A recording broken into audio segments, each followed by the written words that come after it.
Hi. In this video we'll explore the web climate layer and how to leverage its data for monitoring and decision-making based on temperature and humidity measurements from the field.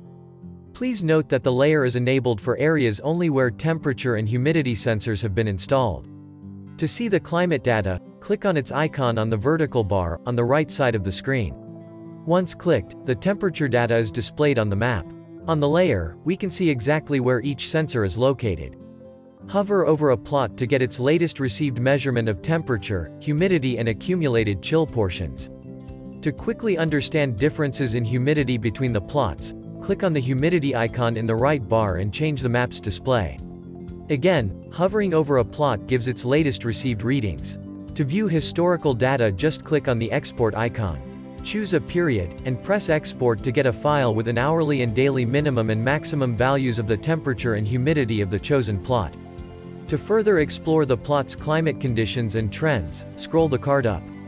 In this example, temperature and humidity graphs are displayed for the last 2 weeks.